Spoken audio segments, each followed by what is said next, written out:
isi azọkwa onyeisiala Naịjirịa n'afọ 2027 na-abịa abịa bụ Peter Obi nọ pụta gba onyeisiala Bola Tinubu ụwa ya na chi ya gbacha ihe niile ọ gwara ya na ọ kụọla afọ n'ala in all ramification n'ogo niile na onwe ide ebe a ga-akpọta aha si na o mere nke ọma na ya na-abịa n'okwu gbasatara nchekwa ọkụrụ afọ n'ala abịa n'okwu gbasatara ọrụ mmepe obodo ọkụrụ afọ n'ala abịa n'okwu gbasatara onwe ide ebe ọ wee lere anya o mere nke ọma na n'ihi ya na dịka onye prime minista mba UK bụ nwa amadi aha ya bụ Stama si wee gbaa arụkwaghịm na onyeisiala Bola Tinubu ya gbaa akwa gịnị arụkwaghịm maka na mmehie nke ya maka nke Stama o kwuru ya hoo ha ka na-agba arụkwaghịm ụlọ ọrụ onyeisiala atọrọ Peter Obi nwere ọkụ isi gịnị na Peter Obi na Tinubu gbaa arụkwaghịm gịnị ka ị na-akọ onye kwuru datin kedu ihe mere ị ga-eji ekwesị Tinubu gbaa arụkwaghịm ọ na-agba arụkwaghịm n'ụdị ole o mere ihe onye mmadụ na-emetụbeghị gịnị ka ị na-akọdo ihe ọ bụ ya wụ nsogbu anyị nwere Tinubu kwesịrị ịgba arụkwaghịm ịma uche o ọkụ a na-alọrọ ala onye n'aka gị ya anyụọ onye ọkụ nyụrụ n'aka ka ama ọkụ ọnyụọ n'ugbu a o nweghị ihe m kwuru bọtụ m si gị na ịwala ototu nsi shi agaga onye ọkụ nyụnahara n'aka ka ama Okay, ị na-asa ndụkwa politically correct amame na-aghọta mere n'ụtụtụ anyị ga-eleba ya anya bụ ọkpụkpọ oku a Peter Obi na-akpọ si onyeisiala Tinubu gbaa arụkwaghịm n'ọchịchị ya akụọla afọ n'ala na o sila n'elu osisi danye na mmiri akpụ tokom anyị wee na-ajụ gị n'ụtụtụ a ị kwadoro nke a amame na-aghọta ebe anyị na-aga ọchịchị Tinubu o ruola n'ogo nke ikpo oku si ya gbaa arụkwaghịm na Naịjirịa Afrịka ka mmadụ ga-anọ si na ọ gbara arụkwaghịm n'ọkwa ya ọ dị ego anyị kedị mma ike gwara ya bụrụ na ị mere ọsịsa na ya bụ ajụjụ anyị jụrụ gị na ụtụtụ a ị ga-eji nnọọ nwayọọ bulie ekwentị gị zibatara anyị ozi na WhatsApp anyị site n'akara ekwentị abụọ 07074913438 07074913438 ma ọ bụ gị jiri nwayọọ gaa na Facebook anyị n'ụtụtụ a gawa na Facebook ị ga-ege adịghị enough ị gaa na Facebook gị na-ekiri anyị ka TV maka na anyị nọ live na Facebook n'ụtụtụ a gị jiri nwayọọ chọọ Eko FM 100.7 Eko FM 100.7 ma ọ bụ gị dee naanị Eko FM jiri capital letter dee naanị Eko FM kliki kpam kiriwe anyị like kwa ma share ya kodila anyị la akwụkwọ akụkọ Vanguard gezie ntị yo ụlọ ikpe enye n'iwu ka akpọchie Sowore n'ụlọ mkpọrọ Kuje maka ịganye aka na mpụ ịntanetị bụ akụkọ mbụ anyị hụrụ n'akwụkwọ akụkọ Vanguard na ya bụ otu akwụkwọ akụkọ Vanguard ka anyị hụkwara akụkọ a bụ nke kwuru na onye prime minista mba UK bụ Keir Starmer agbaala arụkwaghịm n'ọkwa ya ọchịchị etiti Naịjirịa na ndị na-ere ntụ ụlọ bụ simenti ga-enwe ndakọrịta ntị n'abalị mbụ nke ọnwa Julaị na-abịa abịa iji mara ihe ha ga-eme gbasara oke ọnụ ego eji azụta ntụ ụlọ bụ simenti ka ụmụahịa ikporo bụ akụkọ ọzọ anyị hụrụ n'akwụkwọ akụkọ Vanguard na ya bụ otu akwụkwọ akụkọ Vanguard ka anyị hụkwara akụkọ a bụ nke kwuru na onye prime minista mba UK bụ Keir Starmer agbaala arụkwaghịm gị ma na onwe gị gbakpa arụkwaghịm n'ihi ịkụ afọ n'ala ọchịchị gị kụrụ ka Peter Obi gwara onyeisiala Tinubu otu egwuregwu bọọlụ Manchester United enwetala ya bụ obosara ala ha nọ na-achọ kemgbe esi bụ ebe ha ga-arụ ama egwuregwu stadium ga-abatacha mmadụ dị 100,000 bụ 100,000 bụ akụkọ na-ada Man U for life n'akwụkwọ akụkọ Vanguard na ya bụ otu akwụkwọ akụkọ Vanguard ka anyị hụkwara akụkọ a bụ nke kwuru na ndị bishọp ụka katọlik akatọọla ya bụ mgbaghara a na-agbaghara ndị ọkpa egbe bandits. Ndị ọrịa oke lassa fever gburu n'ala anyị n'afọ a eruola 244 214 ebe ogo ya bụ ọrịa ji egbu ndị mmadụ eruola pasentị 25 bụ 25%. Ndị agha ala anyị azọpụtala mmadụ 47 ndị Boko Haram ji eji kemgbe esi n'otu obodo na steeti Borno bụ akụkọ ọzọ anyị hụrụ n'akpụkpọ akụkọ Vanguard. Na ya bụ otu akpụkpọ akụkọ Vanguard ka anyị hụkwara akụkọ a bụ nke kwuru na ebubo ime nrụrụ aka ego dị ijeri naira 15.6 15.6 billion naira. EFCC adọkpụrụ ha na onye bụbu onye isi oche ụlọ ọba ego Sky Bank bụ Tunde Ayeni gụlụ ikpe. Trump ejirila ọnụ gbakie Stama ụwa ya na chi ya dịka nwa amadi ahụ gbachara arụkwaghịm dịka onye prime minista mba UK bụ akụkọ ọzọ anyị hụrụ n'akwụkwọ akụkọ Vanguard. Na ya bụ otu akwụkwọ akụkọ Vanguard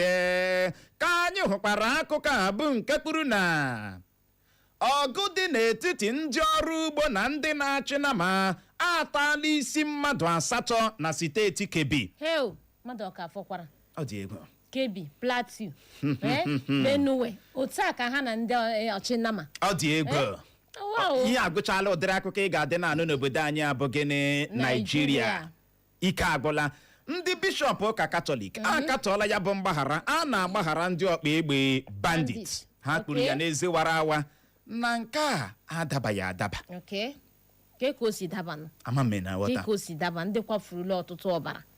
Gbawa ọtụtụ ezinụlọ aka. Kpochapụ ọtụtụ ezinụlọ. Emechaa agbaghara ha. Na-enyekwa ha ego. Na-enye ha nri. Salary na-enye ha ego. Na-efidi ha. Ọ dị egwu. Otu egwuregwu bọọlụ Manchester United enwetala ya bụ obosara ala ha nọ na-achọ kemgbe esi bụ ebe ha ga-arụ ama egwuregwu stadium ga-abatacha mmadụ dị 100,000 bụ 100,000. Amame na aghọta n'oge na-adịghị anya ha ga-ebido rụwa ya bụ stadium. Gịnị ka a na-akọ ihe ịma otu egwuregwu bọọlụ Manchester United gbagoro agbago. Otu egwuregwu bọọlụ ahụ gbagotere Man U abụghị kpekpe klọb hapụkwa na nso nso a ha na-agba onyụpa abịa n'ego ha ji ego 100,000 ga-abatacha mmadụ dị 100,000 capacity. Uche na one ihe na-arụkwa ihe ọkwa n'otu kọntrị o mama ịghọtara ijigba n'oge ogo Man U na-eme operate ogo ha na-eme operate ama mme na-aghọta ebe anyị na-aga wee bere nke a bụ akụkọ ọma nye ndị na-akwado otu egwuregwu bọọlụ Manchester United ka ọ dị ọchịchị etiti site n'aka David Umahi bụ onye minista na-ahụ maka ọrụ n'ala anyị apụtala kwuo na ha na ndị na-ere ntụ ụlọ bụ simenti ga-enwe ndakọrịta ntị n'abalị mbụ nke ọnwa Julaị na-abịa abịa iji mara ihe ha ga-eme gbasara oke ọnụ ego eji azụta ntụ ụlọ bụ simenti n'ala anyị. Akụkọ anọ Igbo kwupụrụ nya m si ọ dịkwa mma o maka na ọtụtụ ndị ji ego ha ji arụ ụlọ mana naanị simenti ị ga-azụ uche ego agbari anya ajụ abịa gị ego agbari anya ajụ abịa gị ịma ya bụ Umahi bịara na-ekwu okwu n'olu iwe kedụkwana ihe a ga-akpọ ihe nka maka ya wụ uche ịma na-enwere projekti onyeisiala nyere na gịnị ka ha ga-akpọ ihe nka na ọtụtụ ọrụ ngo ha ji n'aka ọtụtụ ọrụ mmepe obodo ha ji n'aka na ọwụkwa oke ọnụ ego eji azụta ntụ ụlọ bụ simenti na-akụnyere ha ụkwụ ọjọọ ọ katọrọ nke a n'eze wara awa nwaanyị ọma n'ụbọchị ụnyaahụ ka ụlọ ikpe nọnye iwu si kpọchie Sowore n'ụlọ mkpọrọ Kuje maka ịganye aka na mpụ ịntanetị cybercrime akụkọ wee na-akọ na ya bụ Sowore ka ndị DSS dọkpụrụ gaa ụlọ ikpe ukwu ala anyị dị n'Abuja. Gịnị ka o mere? Ọ gara aga zipụ ozi n'ọdọ nzirịta ozi soshal midia lee onye isi ala anyị kpọọ ya onye omekome amami na ghọta ebe anyị na-aga ụjọ atụghị Showore Chineke nna lee ya ele awa prezident kpọọ ya gịnị onye omeko ozugbo o kwuru ya bụ ihe DSS aga aka ka egbe ma ha nyekwara ya long road penwurugode ya emekịta mgbe ahụ agba ya akwụkwọ n'ụlọ ikpe sị mgba bịa zarawa ọnụ gị akụkọ wee na-akọ na eburu ụzọ tinyesuo ya bụ ikpe ikekwe izu ụka gara aga ọkwa ya Showore akọrọ ogologo akụkọ dị na ya gawa na ọ chọgo onye lọya na Lagos na ihe mere o ji ọ gaghị awụcha na ya bụ ikpe meziri ọkaikpe na-ahụ maka ya bụ ikpe ji wee nye iwu si ihe ji enwuchie Showore o ruziela n'ụbọchị ụnyaahụ Showore awụcha n'ụlọ ikpe asị mgba kpọchienụ ya n'ụlọ mkpọrọ kuje tutu ruo mgbe a ga-elebaghara ikpe ya anya n'ụbọchị echi na-abịa abịa bụ Wednesday. Showore nọ na nga ugbu a ọ nọ na nga gịnị ka a na-agwa gị oh my god inweta ebe a bịara bọndụlụ ya otu a Chineke mee esere ya na-aga sere Showore a na-aga sere ya na-aga ya na-agụ si na Naijiria nke a ọ dị egwu onye Prime Minister mba UK bụ Keir Starmer agbaala arụkwaghịm n'ọkwa ya bụ nwa amadi ejirila ọnụ ya kwuo na ọ ga-awụsa ọwa dịka onye Prime Minister mba UK ka ọ dị ya bụkwanụ mba UK na ugbu a na-agbakeri ala ịmara kene onye ha ga-eji edochi anya ya bụ Keir Starmer ya bụ Keir Starmer wee gaa n'ihu kọrọ ọha na eze na ihe mechara o ji kpebie ịgba ya bụ arụkwaghịm bụ maka na nkwa o kpere ha oge ọ na-eme kampen na o mezuchabeghị ya ihe a bụ ihe a na-akpọ ọchịchị ka ihe pụrụ gị mgbadamgba uche isi ndị ma ihe ha na-eme you see ndị ma gịnị ihe ha na-eme mana ọtụtụ nkwa ka ekwere anyị na-enwe nke mezuru onye ka nọkwa n'ọkwa ọchịchị merenụ Peter Obi ji wee sị ndị na-agba arụkwaghịm ha resign ya na ha resign ya awụọla ha anyị n'ala amame na-aghọta ebe anyị na-aga ka ọ dịla anyị la akwụkwọ akụkọ Daily Post gezie ntị 2027 anyị ga-akụziere Makinde ka esi egwu ndọrọndọrọ ọchịchị ka Fayose kwuru bụ akụkọ mbụ anyị hụrụ n'akwụkwọ akụkọ Daily Post na ya bụ otu akwụkwọ akụkọ Daily Post ka anyị hụkwara akụkọ a bụ nke kwuru na a na-achọ otu onye uwe ojii achọrọ ugbu a ebe egbukwara mmadụ 20 na mwakpo ndị obu egbe wakporo otu obodo na steeti Plateau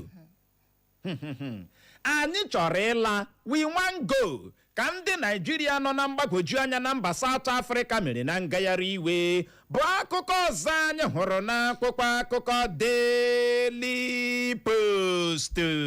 na ya bụ otu akwụkwọ akụkọ Daily Post ka anyị hụkwara akụkọ a bụ nke kwuru na o nweghị mgbe anyị ji tiketi onye ga-eji ọkọlọtọ otu pati anyị azọkwa gọvanọ steeti Abia nye onye na-abụghị onye otu pati anyị ka otu pati APC na steeti Abia kwuru ọchịchị m na-aṅa ntị oge nleghara anya agaala ka onyeisiala Tinubu kwuru bụ akụkọ na-adadịrịrị m n'akwụkwọ akụkọ Daily Post na ya bụ otu akwụkwọ akụkọ Daily Post ka anyị hụkwara akụkọ a bụ nke kwuru na otu pati PDP agụchala so naanị opposition party enwere na Naịjirịa ka Wike kwuru ndị uwe ojii apụtala mee ka ọha na eze mara na mgba ogbunigwe gbawara n'otu ahịa ọgwụ dị n'otu ebe ọwa ma dịka Mushin na steeti Lagos emerụọla otu onye ahụ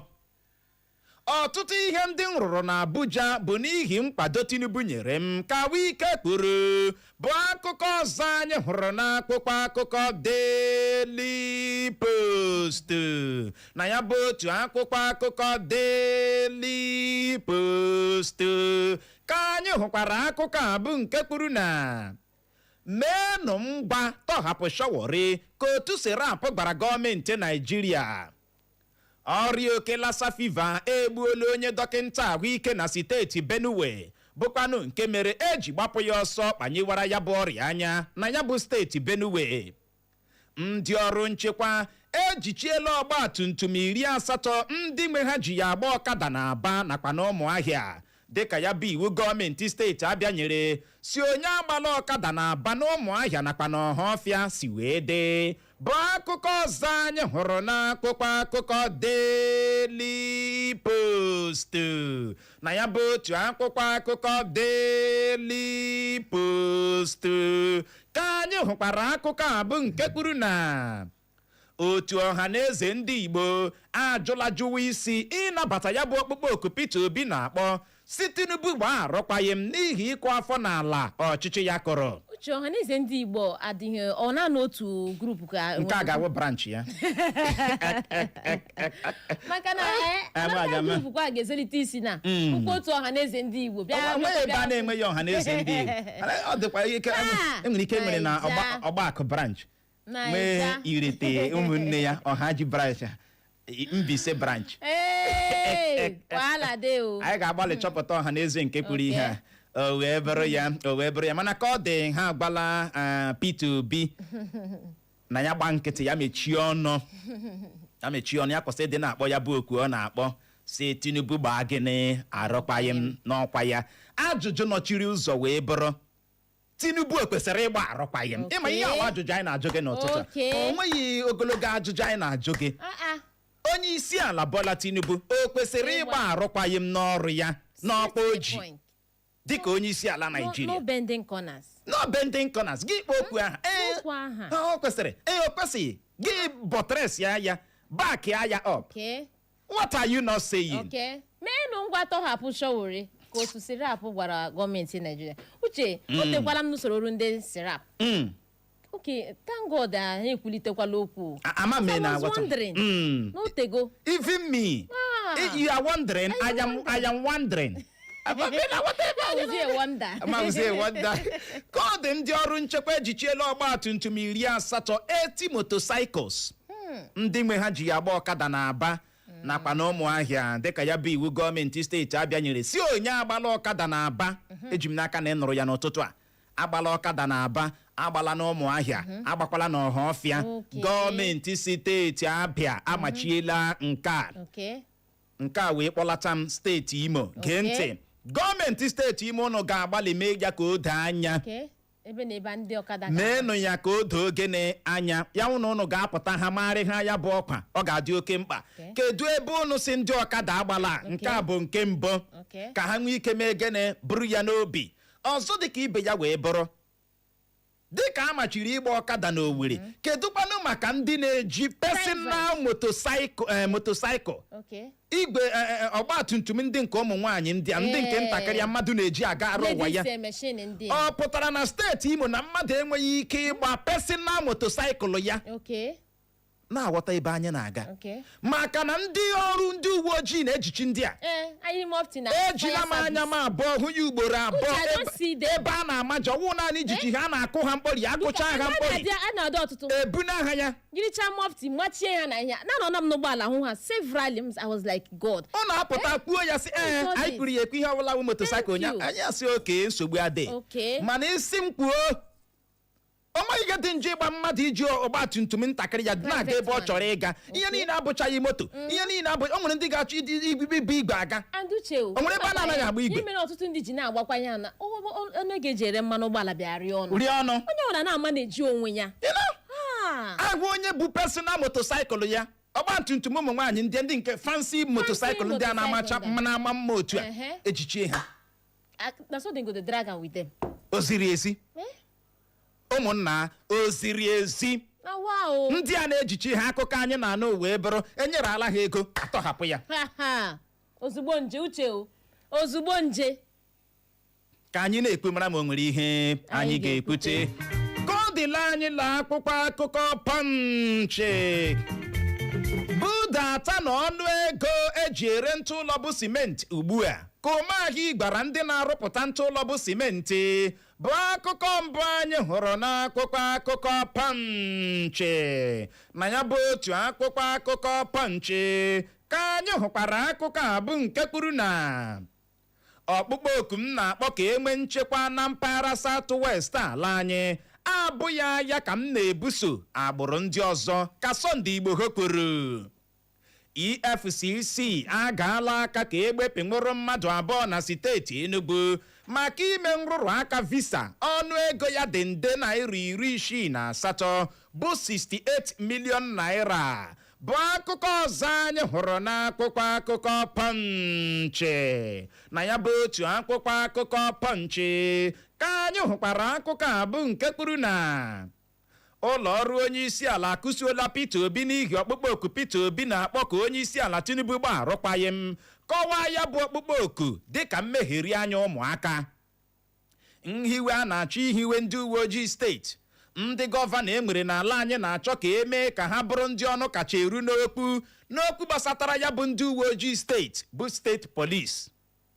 Uche Nwosu ekeleala Nyesom Wike maka ịtụtegharị isi obodo anyị bụ Abuja. Igirigi. Is all right. Uche o, EFCC agaala aka ka ewepụ nwụrụ mmadụ abụọ na steeti Enugu maka ime nrụrụ aka visa ọnụego ya. Ọwụ ihe na-ewu. Abeg, make them hold them well o. Ọwụ ihe na-ewu. Uche ọtụtụ ndị nọ ugbu a korim n'ihi gịnị ka emekwara m akwụkwọ ka agafee. Ọwụ sị gị na ọwụ ihe na-ewu. Ele ndị mmadụ fọshịa ha. Ọwụ ihe na-ewu currently. Onye jisiri ike ha village ya gaa mba ofesi mba ndị ọzọ ya elezi ọwụ ndị obodo ya ka ọ na-ata gị etikarị maka ndị obodo ha ga-abịa trọst ya sị nwanna aka ịnọ ebe ahụ dịkwa m ya sọ dị mma tupu ị na-aghọta ihe na-eme ọsịla ha weta na ego ka m mee visa tupu ị na-aghọta ihe na-eme ọ kọrọla ogologo akụkọ mere gịnị nọ ya n'elu maka na asụ ụtụ dị ọjị na ahụ na-egbu ya fake ọ na-agbawa obi mana otu ihe doro anya bụ na ọkụkọ ụkpụ arụ anaghị eri ya n'ụlọ ịnọcha ebe ahụ iwe still come back otu ebe arị ọ dị Igbo mụrụ nzemam ọzọ bụ n'ebe a ka anyị ga-enye ya rịkọm iji hụ oghere je ṅụrụtụ mmiri ma gbapụ aka ahịa ya bụrụ ma anyị lọghachie anyị eleba ya anya bụ isiokwu ahụ anyị ji wee wechaa n'ụtụtụ abụ nke na-agbakwasị okwu na ọkpụkpọ oku Peter Obi na-akpọ si onyeisiala Tinubu gbaa arụkwaghị m na ọchịchị ya akụọla afọ n'ala. Anyị wee na-ajụ gị sị ịkwadoro nke a ọchịchị Tinubu o ruola n'ogo nke ikpo oku si ya gbaa arụkwaghị m? Zibatara anyị ozi na WhatsApp anyị nakwa na Facebook anyị lọghachie ya bụ ụdara anyị tanyere eze anyị arazie ya ka ọ dị dadarara nọrọkwa ebe ahụ agagharịkwala agagharị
to reach a wider audience? Do you want to promote your products or services to thousands of listeners? Look no further. Echo FM 100.7 offers a unique opportunity to advertise your business to a targeted and engaged audience. If interested in advertising with Echo FM, please call 0707 491 3440 to speak with our representative. Don't miss out on this amazing opportunity to grow your business and reach new customers. Call us now on 0707 491 3440. 0707 491 3440. Thank you. Echo FM. See your body, see your head.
asị kata nwa m aṅụ na nwa m aṅụ na nwa m aṅụ n'otu ụbọchị asị nwa m na-aṅụ gị ṅụọ nwa m na-aghọta ya bụ ihe kode nye ndị na-amaghị Peter Obi okwute ndị Igbo apụtala site n'ozi o zipụrụ n'ọdọ nzirịta ozi X ya n'ụbọchị ụnyaahụ bụ Mọnde sunye ọdọ nzirịta ozi soshal midia ọkụ si ya rewe gịnị ka Peter Obi kwuru? Ya bụ Peter Obi wee na-akọwa n'ebe ọ bụ na onye Prime Minista mba UK bụ nwa amadi aha ya bụ Keir Starmer ga-abịa jiri aka ya kpebie ịgba arụkwaghịm. Gịnị bụ isiokwu? Ọ bịara na-arụtụ aka ịnọ ihe isi ike oke ọnụ ego eji ebi ndụ na mba UK ka o sikwa kụọ afọ n'ala n'imezucha nkwa o kwere ndị mba UK mgbe ọ na-eme achụnta vootu. N'ihe ndị a bụcha ihe mere o ji si ka onye ke na-efe ka onye ọzọ bịa buru oche maka na ije na-ekpe ya ọgịga ya ekpe ọlịla. Peter Obi wee gbakwasị ụkpọ na ya bụ ihe nwoke a kwuru wee na-agba Tinubu si ebe ọ bụ na onye nke a ịka njọ gbara arụkwaghịm kedu kwale maka gị wa ọbịla wada ọsị onye nke a dịtụ mma karagode gị kedu kwale maka gị wa na ọchịchị ya esidala elu osisi danye na mmiri akpụ na ọ kụrụ afọ n'ala na nchịkọta. Oh no. Stop, make you no cry again.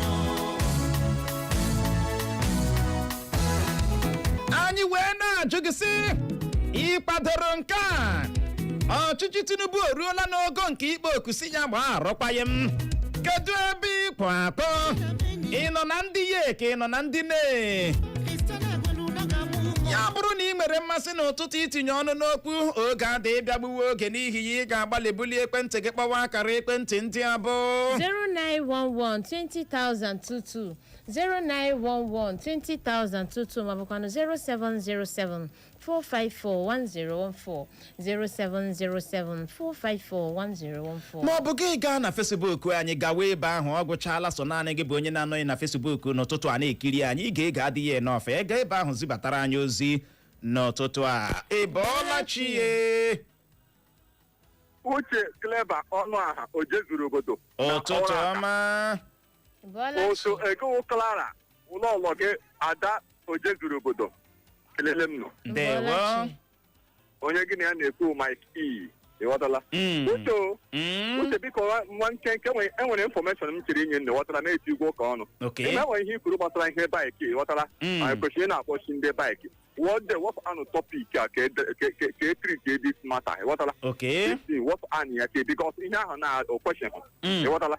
bido ihe ndị ọtụ nye gị infọmeshọn ịtụma ndị praịvet meshin ekwesịghị tụma ndị ji agbaga ị na-aga so Uche na ụka akpụ nọ n'iku gị ghọtala ka anyị gaa n'ubi onye anyị bịara na nke ghọtala Uche biko enwere ebu ntị ọnụ gụọla m ajambele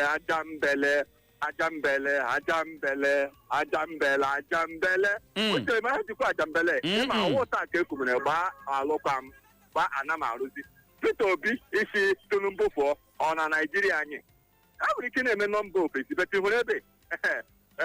Uche ifi na onye ahụ na-anwụkwa anwụ ọ gacha ịhụ ihe anyị ga-ahụ isi ya ọchịchị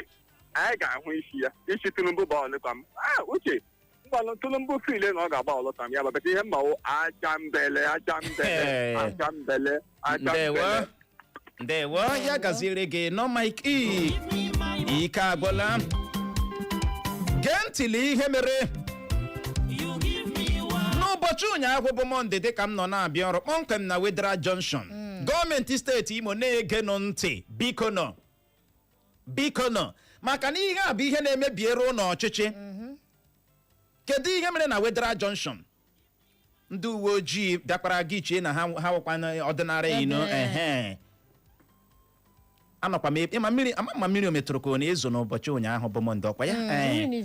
otu nwoke ọwụ bụ personal motorcycle ịhụkwa o nwere ihe wụ private ịma na motorcycle onwe mgbe ọ ga-eji ya agba ụzọ ịhụkwa ị ga-ama na ọwụ motorcycle ndị mmadụ na-eji ikekwe onye chọrọ ịga shọpụ ya maọbụ onye chọrọ ịga izi mmadụ ozi from nowhere ndị bụ egbe sumofti amakapụta ndị ha dunyere isi mkpo ndị awụ ndị agboro ndị ha buru ụzọ dunye ndị jidere ndị a ozugbo ndị ahụ na-abịa nwụchie onye ha na-agba motosaịkụl ha ma na onwe ha emezi march ka ị na-aghọta ihe na-eme na steeti Imo ịma a na-ekpe ihe a ụfọdụ agaghị aghọta mmadụ abụọ na-abụghị ndị uwe ojii ebugodo ụzọ jichie ya no on mufti gị hụzie ndị uwe ojii ndị abụ egbe na-asụghị uniform no name onwe ihe na-eme ndiketi na ha bụ ndị uwe ojii ha eme march ekpilekwe akala aka ọkụọla ha egbe mma a na-achụ Clara nwoke ọcha ihe ahụ a na-eji edimaketi ụzọ ọ wụfere ya ebe ọ na-achọ ka ọ gbanahụ ha achụkata ya na meshin ada akụwa ya meshin ahụ kụriri akụri emechakwa ihe niile a bụrụ gịnị ọgba tumtum ya ọ dịlanụ mma gọọmenti steeti Imo pụtanụ bịa mee ka o doo ndị steeti Imo anya kedu ebe unu si ha agbala ọkada nke a bụ nke mbụ ọzọ dịka ibe ya wee bụrụ iwu a sị onye agbala ọkada na Owerri o jigidere ndị na-agba private motosaịkụl motosaịkụl ndị nchọnchọ ndị a na-eji ya ikekwe onye nọ na shọpụ sị ka ọ gaa na shọpụ nebo ya aga gịnị na-eme na steeti Imo lee ozi ezibatara anyị na Facebook nke a si n'aka Chukwuma Austin ọsọ uche na ọ wụọla ya a victim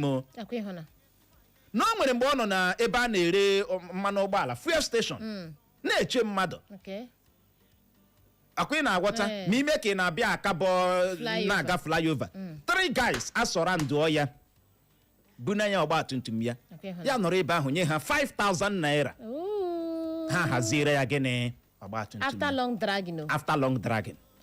ọwụ ihe ha na-achọ gọọmenti steeti Imo ụnọ na-ekekwa ịma ekpuwe ya otu o nwere ike ụnọ eche na ụka wa abarị o nwere ndị ọwa ọrụ ha this early morning na-edisguise ala onwe ha mee onwe ha ka ọwụ gọọmenti junyere ha na-anapụ ndị mmadụ ego ike gbọrọ ebọla chie uchela Clara na abọla chie ụtụtụ ọma ndị faneji nke onye na-ekwu biko si Tinubu ya gbaa arụkwaghị ma ọ kọọla afụlala ọ kụchara afụlala ma afụlala ọ dị na ọgụrụ afụlala biko ọchịchị ya Naijiria agbazi ọbara ebe ọ dị njọ kemgbe echipụta ahụbeghị m onye ọchịchị ya jọrọ njọ dịka nke Tinubu biko ya gbatuo biko ka a sefụtakwa mmụọ laif biko na Naijiria agwụla ya zara adịghị ha na-aga obodo ndị ọcha ha na-amụtakwana ihe ndị ọcha na-eme ọ naanị ibupụ ego ka ha gara ebupụ onye nke gbara arụkwaghị ya sọrọ onye nke gbaa arụkwaghị m pụta asị gbaa arụkwaghị ndị ihe ọchịchị ọjọọ ha chiga ndị prezidenti ahụ ya dịka okwu ọjọọ dịka okwu mkpọrọ masị abroda Tinubu ya gbaa arụkwaghị m enweghị ọzọ na adị nga heso nlakpụ kwụsị ya gbaa arụkwaghị ya gaziela ọrụ ndewo ya gazie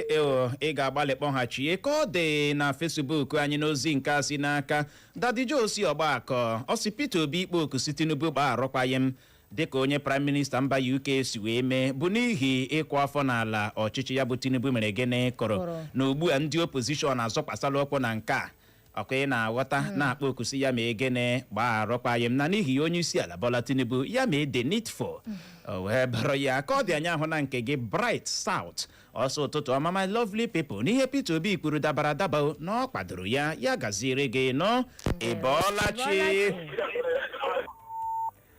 ị ga-agbalị kpọghachie ọ n'ebe ahụ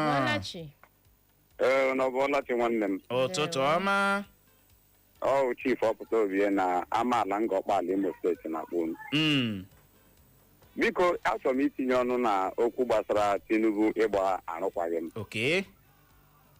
onye kwuru na Peter Obi kụrụ aja mbele n'okwu ahụ okwute hụ ya ma ncha Peter Obi kwuru ezigbo okwu ihe mmadụ ọbụla bụ onye ndị Naijiria kwesịrị ikwu bụ ọ bụrụ ma ọ ga-ekwe mee n'ihi na ha na-eme ihe sọrọ ha n'obodo a ha na-eme ihe iwu kwadoro ha na-eme ihe ha onwe ha chọrọ ekpebiri ime nwa afọ Naijiria ọbụla kwesịrị ịnọ na-asị ọ bụrụ na ọ ga-ekwe mee si Tinubu gbaa arụkwaghị m n'ihi na ọchịchị a ajọkụla udele njọ a na-ekwu na udele jọrọ njọ mmiri abịa makwuo ya ndị na-achị kọntrị ndị ọzọ a na-ebede akwa o nwere ka o si dịrị bọtụ nke a ihe eji atụnyere nke a bụ udele nwoke a bụ Tinubu lọtuo ka kọntrị ataala ezigbo ahụhụ ndewo ya gaziere gị nọ ọ n'ebe ahụ Uche Nwagodo onye eze nọ ụtụtụ ọma na ya gaziere ụnụ ndewo Uche Nwagodo Tinubu ịgba arụkwaghị m ugbu a ọ bịara n'azụ oge ọwụ na-emejie ya ma o ruola afọ abụọ ọ gara agba arụkwaghị maka na nkwa niile o kwere karịchaa Tinubu si anyị electricity na ọ bụrụ na ya enye ha anyị electricity 24 hours etile second tenor mana first tenor ya a na-agwụ no electricity ọ dị mma ịgba arụkwaghị ịbịa na health education enweghị ụzọ nweghị akụkụ a ga-asị na o metụrụ ọfụma ebe a ka eji ebe ahụ ma na-eji ya so Peter Obi ọ bụrụ na ha ga-enye Peter Obi chance Peter Obi nwee experience ọchịchị so ọ bụrụ na ha ga-ekwe ha nye akwadoro m ya si agba arụkwaghị nke David nọrọ m ụmụ ndewo ya gazie uche onye adịghị ya njọ uche bụ akpa onye ọbụla nya nke ya ọ bụ eziokwu na aha m bụ uche mana ị hụrụ n'ụtụtụ onwe ya onye ga-anya m anyị ahụ n'ozi gị na Facebook anyị n'ụtụtụ a Favour Chinonso si ụmụ agbọghọ ha jizi bata ozi ya ọsọ ụtụtụ ọma my beautiful people n'ọ na-akwado ya bụ okpukpo oku a na-akpọ si onyeisiala Bola Tinubu ya gbaa arụkwaghị m maka na ọ wụọla ndị Naijiria n'ala na ike ya ike ọchịchị ya agbakwala n'anyị simple ọ dị egwu ka ala ihu nwaanyị ọma n'aka si n'aka Ejike Cyprian Ogbonna ọ si bonjour Uche na Clara ọ si asị Izombe na-ekiri anyị na-ezibatakwa n'ozi ya ọ si Uche na o chere na onye Peter Obi dị 100% right na anyị nwee ụbọchị magburu onwe ya my people ndewo ya gazie ịbọọla chie Chenwa dara mma ụtụtụ ọma erekpo ole adị m mma ka nka m kwanụ ana m ya ụbọọla chi ka m jisi ike nna ndewo gaa n'ihu otu ihe m chọrọ ịgwa gị wụ na igwe ahụ gịnị bụ aha gị kwuo okwu n'isiokwu anyị ji n'aka n'ụtụtụ ịnụ Chibike na-akpọ gị from Nwodo gbapụ ya ọsọ Chibike oke ngwalie Tinubu say by every means necessary ọ bụ otu o si kwuo ya and ọ bụrụ na o mee ya that we should vote him out so nke a Peter Obi kwuru sọsọ point a dị enough ịghọtara so he should resign from the office ịghọtala so Uche ga-ejichikwa n'ike mezoro Clara mfa agwana nsogbu adị aga m agbalị ike m ọ na-ebe ahụ ana m ya bụ Uchenna Clever ụtụtụ ọma Madela Madam Clara ndewo ndelo no my brother ịgbara ike wee eziokwu okwu ahụ Peter Obi gwara tribu onye ọ kwesịrị ịbịa ndị ọ kwesịrị na tribu kwesịrị ime ihe dị otu ahụ because ihe mara na national na-eji 4 years bịa achọ ọchị for first turn mana this man na-ewere under 4 years je chia 8 years under punishing and they suffer for the people for the masses so nwoke na duto ihe anyị na-agabiga n'ebe nwoke na-anọ na ọnọdụ ọnụ today the man na suffer like too much ọ kwesịrị iche ebe ahụ wee ripụ o kwesịrị ijide nwe enwe ji ebe ahụ wee ripụ o kwesịrị ngwa ha n'olu ya gaziere gị nọ ya bụ chere obi gị adaala n'ezigbote ụda n'ụtụtụ a gaa n'ihu nwaanyị ọma na Facebook anyị n'ozi nke si n'aka mmadụ Chisom Peter ọ sị gbasara onyeisiala Tinubu na o kwesịrị ka abịa gwawa ya agwawa si ya gbaa arụkwaghị m ka ọ dị ugbu a na o kwesịrị iji aka ya nnọọ gbaa arụkwaghị m na ọchịchị ya kụrụ afọ n'ala na nke si n'aka Don Pedro ọ sị onyeisiala m biko step down gbaa arụkwaghị m na nke si n'aka Chinaze Ekpere Christian Nwaneri ọsụtụtụ ọma na ya wụ Christian Nwaneri sikwanụ Iran dị na New Owerri Iran nọ na New Owerri okay na o chere na Peter Obi dị right na Tinubu na otu ọchịchị APC na ha megahụ ọfụma ndewo ya gazi nọ Chinaza Ekpere ịbọọlachi Abala m chi Uche na Clara ụtụtụ ọma Uche ọ bụ injinia Nate tesi isekela ihe ala local gọọmenti ndewo Uche bụko nkwa igwe ikpere agaala nke ijeta nzigwe na agaghịkwala ya maka ihe abụkwa ihe Chukwu ka ọ bụ so agaghịkwala mụtara ihe na-ekwu ọbụla ihe Peter Obi kwuru Peter Obi kwụla ezigbota right ma ị ma na eziokwu na-agba Naijiria agba dutọla ihe niile nọ na Naijiria bụ ndị asị so onye ọbụla na-ekwu eziokwu n'obodo ha anaghị eji okwu ya emere ihe mana Chineke ga-emekwa eligodi ya eziokwu n'ime ala Chukwu ya abọpụtakwa ya ka ndị mmadụ ama akwụkwọ nke eziokwu onye ntị ka kwuo ndewo ya gazie na WhatsApp anyị na ụtụtụ a n'ozi nke a si n'aka injinia Frank Uju Ebelebe o si ama Awụsa dị na Douglas zibata ozi ọsọ ụtụtụ ọma di na nwunye kachasị di na nwunye ndị ọzọ mma na steeti Imo na ndị ndu ndọrọndọrọ ọchịchị nwere na mpaghara Afrịka na ha anaghị agba arụkwaghị kama a na-achụpụ ha achụpụ n'ọkwa ọchịchị n'ihi anya ukwu na ọ ga-akara ha mma na ha mụrụ kara na ha bịara bịa gbawa gịnị arụkwaghị m na ihe mekwara ya bụ maka na ndọrọndọrọ ọchịchị bụ aka ọrụ ha n'ikpeazụkwanụ n'obodo Okwele dike na Fine isi eke na-esi ọkwa ya Ntueke Road na ọ ka bụkwa gịnị olulu ọnwụ o wee na-ajụ sị gịnị ka ha mere gọọmenti steeti Imo ya gazie gaa n'ihu n'ozi nke a si n'aka Kelechukwu si ama nkọta mbieri zibata ozi ọ siklara n'oche na ọ bụghị naanị na Tinubu kwesịrị ịgba arụkwaghị m ọ sị kama na ngwa ngwa ọ na-agbasi arụkwaghị m na ekwesịrị ka koodu Igbo mụrụ ụzọ gbaba ọzọ ọbụla ebe a ka anyị ga-enye ya rịkọm ịbịa nabatawa ndị ọbịa anyị na ha ga-anọrị maka na akpụrụla ha n'ahịrị echebiri ịbịa mee ka ụnụ mara otu ihe ma ọ bụ abụọ n'ụtụtụ a n'ihi ya ka ọ dị hapụkwa daịlụ gị na 100.7